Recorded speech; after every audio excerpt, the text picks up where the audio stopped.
রুটি তড়কা আমাদের প্রায় প্রত্যেকেরই ভীষণ পছন্দের, যেটা প্রায়শই বাড়িতে হয়ে থাকে। আজ খুব ইউনিক আর সহজভাবে বাড়িতে বানিয়ে দেখাচ্ছি। এই তরকাটা খেতে দোকানের থেকে অনেক গুণ হেলদি এবং টেস্টি হয়।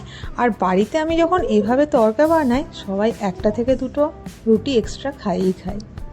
নমস্কার সকলকে, আমি অর্চিতা, অর্চিমিত্র রেসিপি মার্ট চ্যানেলে আপনাদের সকলকে স্বাগত জানাই নতুন একটা রেসিপিতে। আশা করি আপনারা সকলে খুব ভালো আছেন।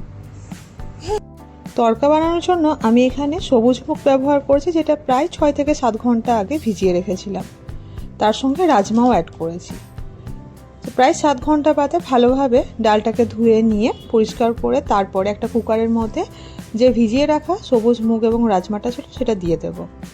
তার সঙ্গে দিয়ে দেবো বেশ কিছুটা পরিমাণে পেঁয়াজ কুচি, আদা কুচি, রসুন কুচি এবং তার সঙ্গে অল্প একটু পরিমাণে নুন এবং হলুদ, আর অবশ্যই দুটো লঙ্কা আপনারা চিড়ে দিতে পারেন। আমি এখানে লঙ্কা বাটাও দিয়েছি। অল্প একটু পরিমাণে সরষের তেল, ওই 1 চা চামচ পরিমাণে দিয়ে তারপরে 1.5 থেকে 2 কাপ পরিমাণে জল দিয়ে দিতে হবে। আপনারা যেরকম ডাল ভেজাবেন সেরকম আন্দাজে জল দেবেন অবশ্যই। যেরকম ডাল থাকবে তার থেকে 1 কাপ পরিমাণ জল যেন বেশি থাকে।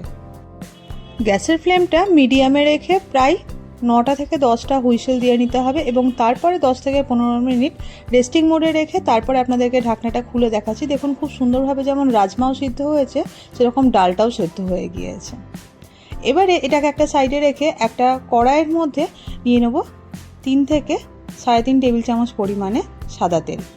তেলটা হালকা গরম হয়ে গেলে ফোড়ন হিসাবে দিয়ে দেবো গোটা গরম মশলা এবং একটা শুকনো লঙ্কাকে ভেঙে, এবং তার সঙ্গে দিয়ে দেবো বেশ কিছুটা পরিমাণে পেঁয়াজটাকে আমি এরকম লম্বা লম্বা করে কুচি করে নিয়েছি। আমি এখানে 2.5টা মিডিয়াম সাইজের পেঁয়াজ ব্যবহার করেছি।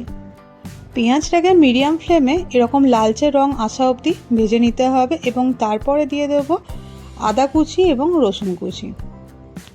রসুনটাকে আমি থেঁতো করে নিয়েছি। আপনারা কিন্তু চাইলে এখানে আদা রসুনের পেস্টও ব্যবহার করতে পারেন।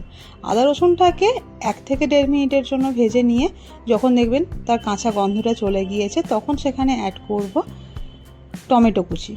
পেঁয়াজ, আদা, রসুন এবং টমেটোটাকে আরও 2 থেকে 2.5 মিনিটের জন্য ভেজে নিতে হবে। সমস্তটা ভাজা হয়ে গেলে এবং টমেটোটা হালকা নরম হয়ে গেলে এখানে অ্যাড করব স্বাদ অনুসারে নুন, 1/2 চা চামচ পরিমাণে হলুদ গুঁড়ো, 1/2 চা চামচ পরিমাণে জিরে গুঁড়ো, 1 চা চামচ পরিমাণে ধনে গুঁড়ো, চিকেন মশলা বা আপনারা চাইলে তড়কা মশলাও এখানে অ্যাড করতে পারেন, সেটা দিয়ে দিলাম 1 চা চামচ পরিমাণে, স্বাদ অনুসারে চিনি এবং 2 চা চামচ পরিমাণে কাশ্মীরি লাল লঙ্কা গুঁড়ো, যাতে খুব সুন্দর একটা কালার আসে।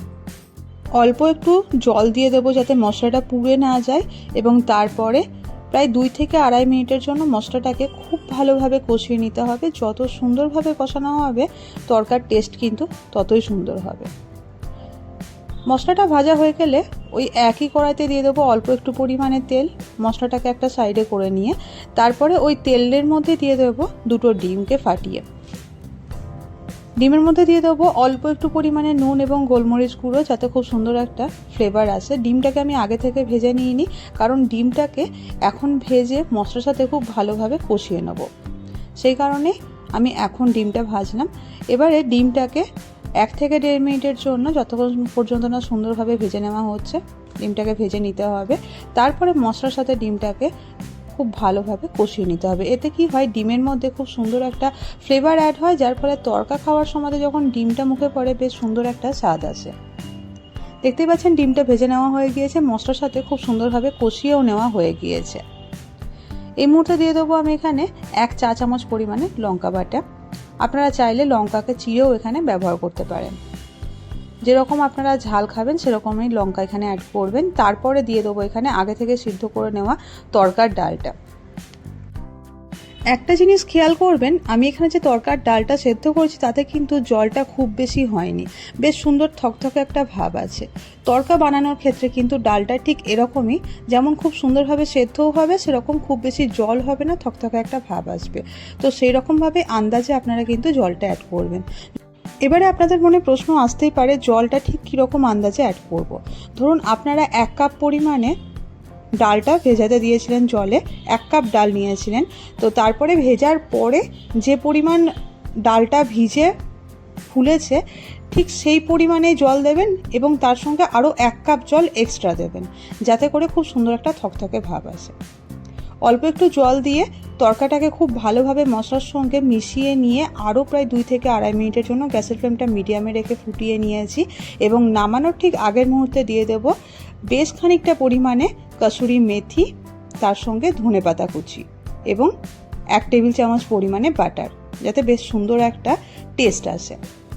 খুব ভালোভাবে কসুরি মেথি, ধনেপাতা এবং বাটারটাকে তরকার সঙ্গে মিশিয়ে নিতে হবে। আর একটা ছোট্ট টিপস দিয়ে দিই, যখন কসুরি মেথিটা আপনারা তরকাতে অ্যাড করবেন তার আগে একটুখানি শুকনো কড়াইতে ড্রাই রোস্ট করে নেবেন, এতে করে কসুরির গন্ধটা খুব সুন্দরভাবে অ্যাড হয়।